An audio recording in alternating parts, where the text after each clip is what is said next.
RSS ban ಮಾಡಬೇಕು ಅಂತ ಇದ್ದಾರಾ ಅಥವಾ RSS ರಿಜಿಸ್ಟರ್ ಮಾಡಬೇಕು ಅಂತ ಹೇಳ್ತಾ ಇದ್ದಾರೆ? ಯಾಕಂದ್ರೆ RSS ಬ್ಯಾನ್ ಮಾಡೋದು ನಾನಂತೂ ಯಾವುದೇ ಕಾರಣಕ್ಕೂ ಒಪ್ಪಕ್ಕಾಗಲ್ಲ. ಅದು ನಮಗೆ ಏನಾಗಬೇಕು, ಸೆಲೆಕ್ಟಿವ್ ಟಾರ್ಗೆಟಿಂಗ್ ನಾನು ಒಪ್ಪಲ್ಲ. ನಮಗೇನಾಗಬೇಕು ಅಂದರೆ ಯಾರು ಕಾನೂನು ಉಲ್ಲಂಘನೆ ಮಾಡ್ತಾರೋ ಅವ್ರ ಮೇಲೆ ಕ್ರಮ ತಗೊಳ್ಳಿ.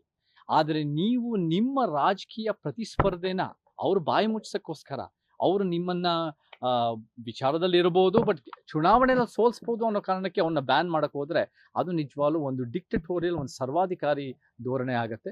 ಅದು ನಾವು ಒಪ್ಪಕ್ಕಾಗಲ್ಲ. ಅದು ನಮಗೆ ಬ್ಯಾನ್ ಕಲ್ಚರ್. ಇವಾಗ PFI ಬ್ಯಾನ್ ಆದಾಗಲೂ ಕೂಡ ನಾನು ಒಪ್ಪಲಿಲ್ಲ.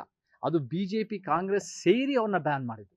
BJPಗೆ ಯಾಕಂದ್ರೆ ಅದು ಒಂದು ಹಿಂದುತ್ವದ ಮನಸ್ಥಿತಿ, ಕಾಂಗ್ರೆಸ್ ಯಾಕಂದ್ರೆ ಮುಸ್ಲಿಂ ವೋಟ್ಸು ಚದುರೋಗ್ಬಿಡುತ್ತೆ ಅನ್ನೋ ಕಾರಣಕ್ಕೆ ಆ PFI ಬ್ಯಾನ್ ಮಾಡಿದ್ರು.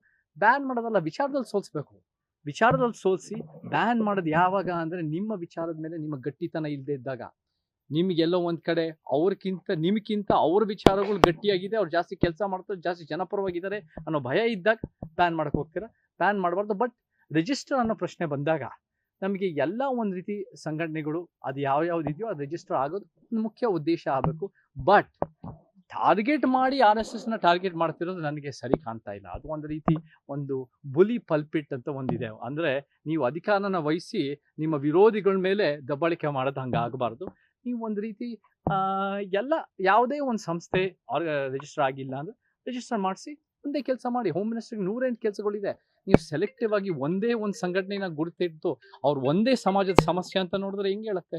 140 ವರ್ಷದಿಂದ ಕಾಂಗ್ರೆಸ್ ಇದೆ. ಕಾಂಗ್ರೆಸ್ಸಿನ ವೈಫಲ್ಯದಿಂದನೇ ಹಿಂದುತ್ವ ಬೆಳೆದಿದ್ದಲ್ವಾ?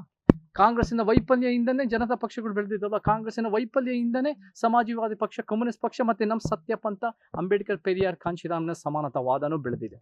ಸೊ ಕಾಂಗ್ರೆಸ್ಸೇ ಮೂಲ ಸಮಸ್ಯೆ. ಇವೆಲ್ಲ ಸಮಸ್ಯೆಗೂ ಒಂದು ಸರಿಪಡಿಸಿ ಅಂತ ನಾವು ನಿರೀಕ್ಷೆ ಮಾಡ್ತೀವಿ ಹೊರತು ನಿಮ್ಮ ಪ್ರತಿಸ್ಪರ್ಧಿ ರಾಜಕೀಯ ವಿರೋಧಿಗಳನ್ನ ಬ್ಯಾನ್ ಮಾಡೋದು ಅಥವಾ ಅವ್ರ ಮೇಲೆ ಟಾರ್ಗೆಟ್ ಮಾಡೋದು ಸರಿ ಕಾಣಿಸ್ತದೆ.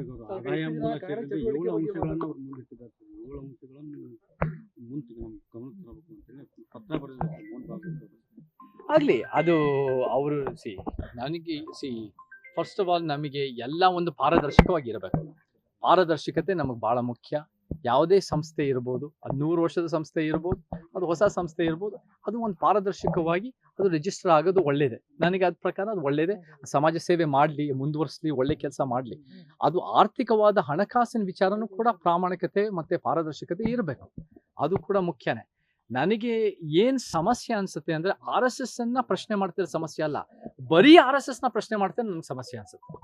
ನೀವು ಇನ್ಯಾವ ಎಷ್ಟು ಒಂದು ರೀತಿ ಈ ಕಾರ್ಪೊರೇಟ್ ಕಂಪನಿಗಳು ಎಷ್ಟು ಲೂಟಿ ಮಾಡ್ತಾ ಇದ್ದಾರೆ, ಎಷ್ಟು ಒಂದು ರೀತಿ ಈ ರಿಯಲ್ ಎಸ್ಟೇಟ್ ಮಾಫಿಯಾಗಳು ಎಷ್ಟು ಕೊಳ್ಳೆ ಹೊಡಿತಾ ಇದ್ದಾರೆ.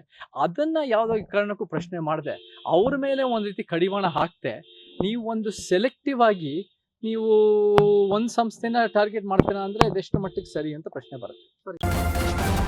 ನ್ಯೂಸ್ ಫಸ್ಟ್, ನಿರ್ಭೀತಿಯಿಂದ ನಿಮ್ಮ ಪರವಾಗಿ.